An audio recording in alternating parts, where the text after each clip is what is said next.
What is going on, Raw? Site Perspectives, GeoFux here. And I just want to say this because this needs to be said, in my opinion. Whatever happened to hazard pay? What happened to it? Weren't we supposed to be getting hazard pay? You know, if you're a frontline, you know, you have to go out in the public, you have to engage with the public, right? That's what it was supposed to be. And the next thing we knew, hazard pay pretty much disappeared. Doesn't really exist. And then, even when hazard pay did, quote unquote, exist, everybody wasn't eligible for it, and a lot of people who were essential workers never received it. And as we fast forward nearly 2 years later, the same situation is happening. So I also want to talk about the hazard pay, but then I also want to talk about what would be considered hazard pay, but also what does it mean to be an essential worker? And I'll probably do another video just breaking that down too, but from my perspective, my opinion, and then also looking at other perspectives and opinions with data and facts and information that will always be in the description box below. And as always, highly suggested and recommended, please take the time to research on your own, okay? Research on your own, critically think, investigate, look at data, look at sources, look at articles, you know what I mean? But let's get into it. So whatever happened to the essential hazard pay for essential workers? Again, hazard pay was basically you're supposed to be paid an additional dollars, cents, really it should be, in my opinion, it should be $10 additional or more per hour as long as you are as long as you are an essential worker. But then this kind of further goes into, geez, maybe if we just paid people living wages from the get-go, people wouldn't have to be living check to check. People wouldn't have to be trying to figure out if they can afford affordable housing. Can they pay their rent? Can they keep their utilities, heating, electricity? Can they have food on the table? Can they have a roof over their head? Can they have clothes on their body? These are things that people have to worry about on a daily, consistent basis. People are literally living check to check, going without. Every time you turn around, people are using different crowd funding sources, whether that's GoFundMe or using a Cash App or a Venmo or what have you, seeking financial support and assistance to help them pay everyday bills, to pay their rent, to get groceries, you name it. And this country doesn't seem to give a flying about any of us. And it's just really annoying it's annoying and sad and sickening to watch, witness, and endure. How people can have 40 plus hours a week or more, an hour, and still be living in poverty, still be living check to check, still going without, still unable to take care of themselves, still unable to not only stay afloat, but to maintain, And I also want to say it's more than just having your bills paid. It's also about having discretionary income. Again, you can't really be a consumer and, keep the economy going and buy things if you can't afford to buy things because all of your money is going to bills and survival. Your basics aren't even being met. It's a struggle for everybody to get their basics met. And this hazard pay was supposed to be going to essential workers. And like I said, nearly 2 years ago, that's when it was introduced. That's when we started hearing about hazard pay in 2020 at the very height of the ongoing global pandemic of COVID-19. And it's just insane that here we are nearly 2 years later, and where's the hazard pay? Where's the living wages? Where's the paid time off? Where's the universal health care coverage? Where's the student loan forgiveness? Where's the support? Then we look at our infrastructure. I will be doing a video discussing the fire that took place in New York killing mostly children, you know, in a public housing facility, apartment structure. And I'll talk about that next, but there's just so many things. And then like for essential workers, what does it mean when you have to physically go to a job site? You're risking your life every single day. You have to leave your home, your house, your apartment, wherever you live. You have to physically leave where you live to go to a job site. You're risking your life. Not only are you risking your life, you're risking your family's lives and whoever lives with you. You're risking your colleagues and coworkers' lives. You're risking anybody's life that you come into contact with, because literally COVID-19, and particularly with the Omicron variant, it's airborne. So every time you're out and about, you're putting yourself at risk.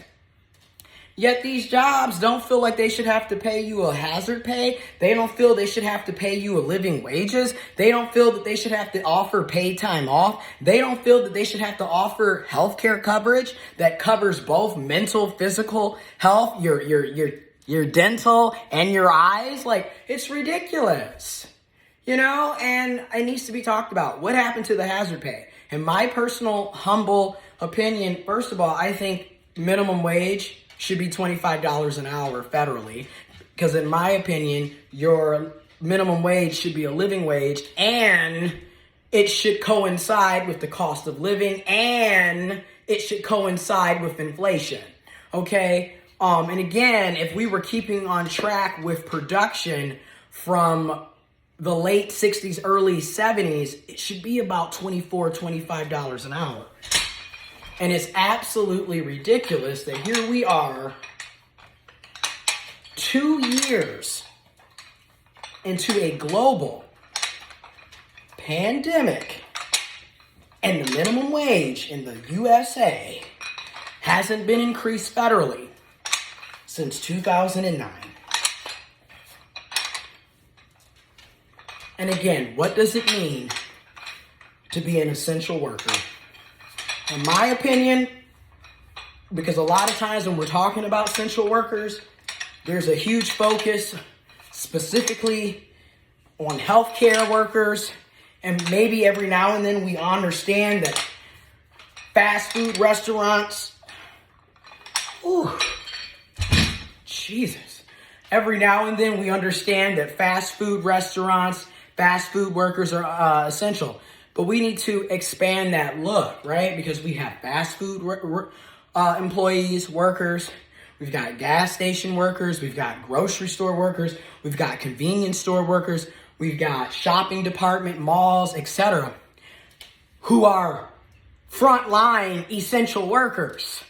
We also have nurses, CNAs, certified nursing assistants, dental hygienists. You feel me? Janitors, custodial services, environmental services, your cash, your garbage collector, your waste and maintenance, your teachers, your counselors. A lot of counselors are still having in-session person things. A lot of people are essential workers and don't even realize that they're essential workers. And secondly, don't even realize that they're frontline, because the way that the media has pretty much manipulated and really played on who they will prompt up as an essential worker, as a frontline worker, and then who they downplay and disrespect. First of all,